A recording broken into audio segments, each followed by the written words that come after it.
त्रेता युग में महाराजा मायधाता के 3 पुत्र हुए, अम्बरीश, पुरु और मुचुकुंद। युद्ध नीति में निपुण होने से देवासुर संग्राम में इंद्र ने महाराज मुचुकुंद को अपना सेनापति बनाया। युद्ध में विजय श्री मिलने के बाद महाराज मुचुकुंद ने विश्राम की इच्छा प्रकट की। देवताओं ने वरदान दिया कि जो तुम्हारे विश्राम में अवरोध डालेगा वह तुम्हारी नेत्र ज्योति से वहीं भस्म हो जाएगा।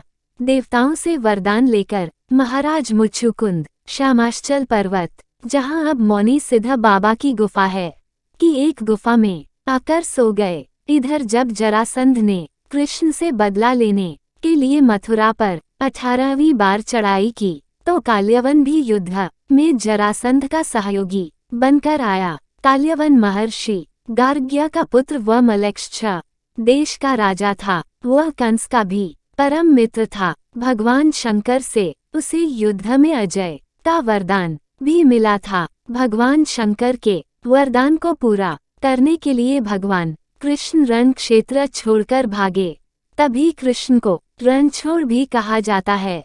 कृष्ण को भागता देख काल्यवन ने उनका पीछा किया। मथुरा से करीब 125 किमी दूर तक आकर श्यामाचल पर्वत की गुफा में आ गए, जहां मुचुकुंद महाराज जी सो रहे थे। कृष्ण ने अपनी पीताम्बरी मुचुकुंद जी के ऊपर डाल दी और खुद एक चट्टान के पीछे छिप गए। काल्यवन भी पीछा करते करते उसी गुफा में आ गया। दंभ में भरे काल्यवन ने सो रहे मुचुकुंद जी को कृष्ण समझकर ललकारा। मुचुकुंद जी जागे और उनकी नेत्र की ज्वाला से काल्यवन वहीं भस्म हो गया। भगवान कृष्ण ने मुचुकुंद जी को विष्णु रूप के दर्शन दिए। मुचुकुंद जी दर्शनों से अभिभूत होकर बोले, हे भगवान, तापत्रय से अभिभूत होकर सर्वदा इस संसार चक्र में भ्रमण करते हुए मुझे कभी शांति नहीं मिली। देवलोक का बुलावा आया तो वहां भी देवताओं को मेरी सहायता की आवश्यकता हुई। स्वर्गलोक में भी शांति प्राप्त नहीं हुई। अब मैं आपका ही अभिलाषी हूँ। श्री कृष्ण के आदेश से महाराज मुचुकुंद जी ने 5 कुंडलीय यज्ञ किया। यज्ञ की पूर्णाहुति ऋषि पंचमी के दिन हुई। यज्ञ में सभी देवी देवताओं व तीर्थों को बुलाया गया। इसी दिन भगवान कृष्ण से आज्ञा लेकर महाराज मुचुकुंद गंधमादन पर्वत पर तपस्या के लिए प्रस्थान कर गए। वो यज्ञ स्थल आज पवित्र सरोवर के रूप में हमें इस पौराणिक कथा का बखान कर रहा है।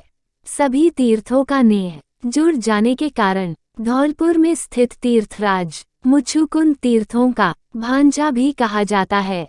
हर वर्ष ऋषि पंचमी व बलदेव छठ को जहां लक्खी मेला लगता है, मेले में लाखों की तादाद में श्रद्धालु आते हैं। शादियों की मोरछड़ी व कलंगी का विसर्जन भी जहां करते हैं। माना जाता है कि जहां स्नान करने से चर्म रोग संबंधी समस्त पीड़ाओं से छुटकारा मिलता है। ये कथा सुनने के लिए धन्यवाद। इसी प्रकार की कथा सुनने के लिए चैनल को सब्सक्राइब और लाइक करें दोस्तों। धन्यवाद।